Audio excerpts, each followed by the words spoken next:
So today on the Stash, we're going to be talking about a game that I don't even necessarily think it's all that good, but there was one level in this game that I just absolutely loved. I thought it was so cool back in the day. It was so different than a lot of other games.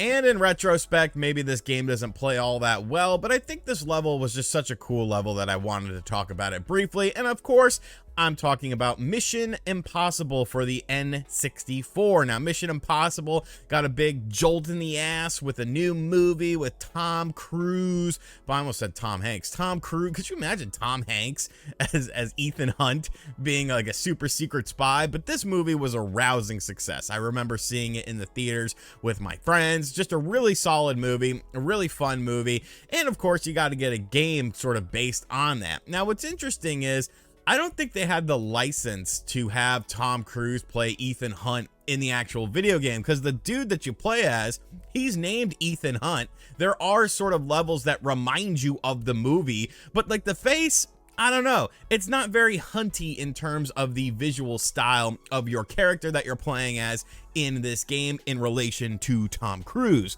But the game, of course, has a myriad of different gameplay options because you're constantly doing different stuff. Some stuff you're trying to be stealthy. You know, you're pretty much trying to be stealthy most of the time, but some of them encourage firefights. But then some of them, it's like, if you get caught, like that's the end of the level. The level I want to talk about today, though, is the embassy level, because I remember playing this game as a kid and just being absolutely blown away by the non-linear level structure that you had in this, because really, you could go about this level in a ton of different ways, and it was kind of like you had to figure out different stuff. You had to knock out someone in the bathroom, use a face scanner to use their face so that you wouldn't get caught, so you could access different areas. You had to spike someone's drink in order for them to get sick. Like, it was so cool because it was non-linear. It felt like these people were kind of going about and doing their own sort of thing, and you know, they were living their lives at this party at like a big embassy building, but you were trying to be stealthy. You were the outlier in all of this,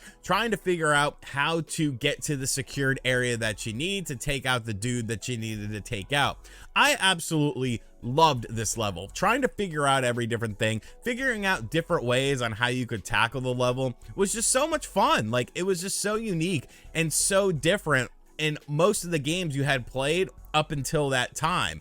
Now, the game itself, like I said, there's other levels that have you doing different stuff. Like you do a little stupid drop down thing and avoid the lasers and stuff like that.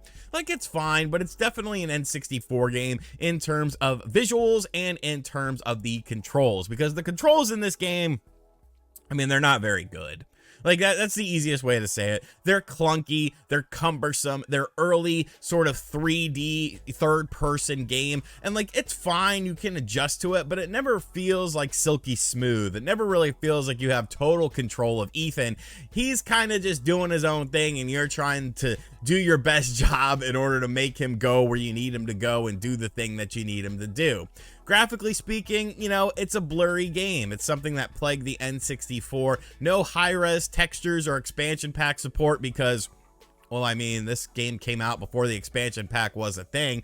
So, you know, it definitely looks a bit muddy playing it on original hardware. Now, of course, you can emulate it. Something like Project 64 can clean that up. I don't know if there's any high-def texture packs out there for this game. I would be interested to find that out, because I think that would actually be really cool. Maybe someone could, like, spruce up the controls as well.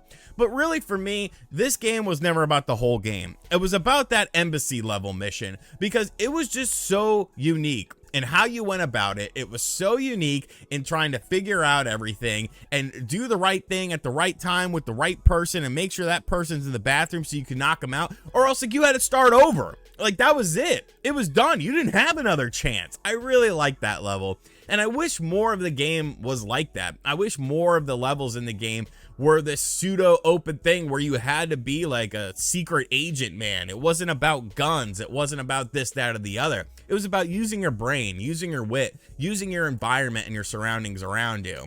That's really all I have to say about Mission Impossible. I know this is going to be a bit of a shorter video, but I don't even know if I really liked the rest of the game. It was just that second level that was so cool to me, and I was absolutely blown away by it. And like the blocky faced woman with the red dress on and stuff like that. Like, I don't know, man. I don't know. Did you ever play this game growing up, or have you played it retrospectively? Let me know in the comments section down below. And as always, guys, thank you for visiting me here on The Stash. I'll be back with some more retro ramblings later on in the week. Be sure to check out the other videos on the channel. And as always, I'll catch you guys on the next one.